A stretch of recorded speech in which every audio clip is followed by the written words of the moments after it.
आने का सौभाग्य प्राप्त हुआ है।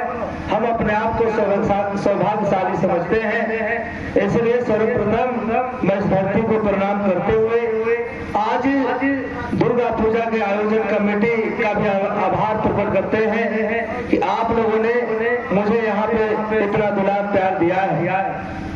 इसलिए आप यहाँ पे जितने मंचासीन हमारे अभिभावक पिता तुल्य गार्जियन हैं, हमारे नौजवान साथी हैं और जहाँ तक मेरी आवाज जा रही है सुनने वाले सारे माताएं बहनें बुजुर्ग गार्जियन नन्हे मुन्ने बच्चे, आप सभी ग्रामवासियों को इस दुर्गा पूजा की हार्दिक बधाई और शुभकामना देना चाहता हूँ।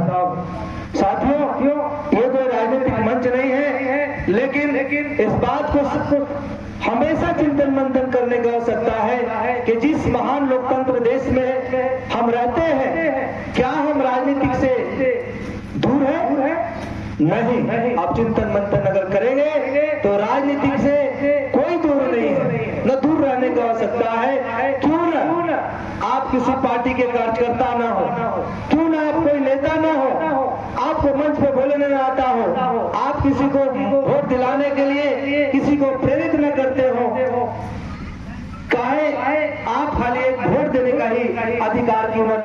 घोटी का आपको लालच देते हैं। 1 महीना पैसों का निवेश होता है, जो मुझे इस लोकतंत्र के लिए बहुत खतरनाक बात है। ये बात हमको समझने की आवश्यकता है कि जिस लोकतंत्र ने आपको ताकत दिया है कि आपके मत का अधिकार अगर नहीं होता तो मान लो से चल के आपके गलियों में गरीबी बस्तियों में, दलितों के बस्तियों में, किसान मजदूर जो दबे शोषित जो समाज है उसके सामने हाथ जोड़ कर खड़े हुए नहीं मिलते। ये संविधान की ताकत है। बाबा साहब भीमराव अम्बेडकर ने आपको ताकत दिया है कि आपके वोट का जितना वैल्यू है उतना ही वोट एक राजा का बेटा का है, राजा का भी वोट का वैल्यू उतना ही। लेकिन उस वोट के वैल्यू को हमने आज तक समझा नहीं है।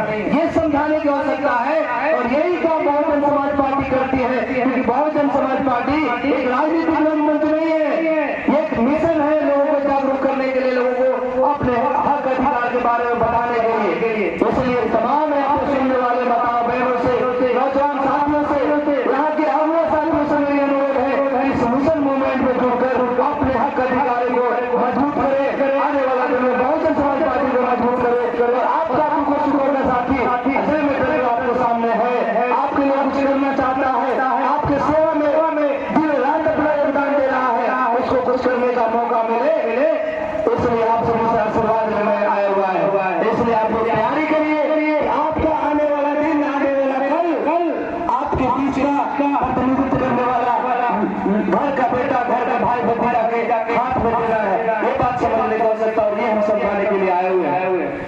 एक राजनीतिक धुरी में, राजनीतिक प्रक्रिया में आप हैं और इस राजनीतिक से ही ये मेरा देश चल रहा है। इस संविधान में जो व्यवस्था है उसको धरातल पे लागू करने के लिए राजनीति का रंगमंच से ही लोग यहाँ चुन के जाते हैं, जो आपके लिए नीति का निर्धारण करते हैं, आपके लिए नीति बनाते हैं, आपके बच्चे को भविष्य के लिए शिक्षा की व्यवस्था करते हैं, स्वास्थ्य का व्यवस्था करते हैं, सड़क की सुविधा करते हैं।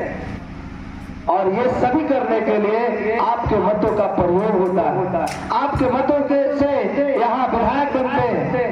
आप इस लोकतांत्रिक प्रक्रिया के शुरू से 1952 से यहाँ चुनाव होते आ रहे हैं। आपको सुनकर बहुत ताजुब होगा कि जिस लोकतंत्र की दुनिया में हम जी रहे हैं, इस लोकतंत्र से पहले राजतंत्र हुआ करता था। और राजतंत्र का मतलब होता है कि एक राजा हुआ करते थे एक क्षेत्र के, एक रियासत के। आपको सुन के इससे भी ताजुब होगा कि पूरे देश भर में 565 ऐसे रियासतें थी जहाँ पे 565 रियासत में एक राजा राज करते थे।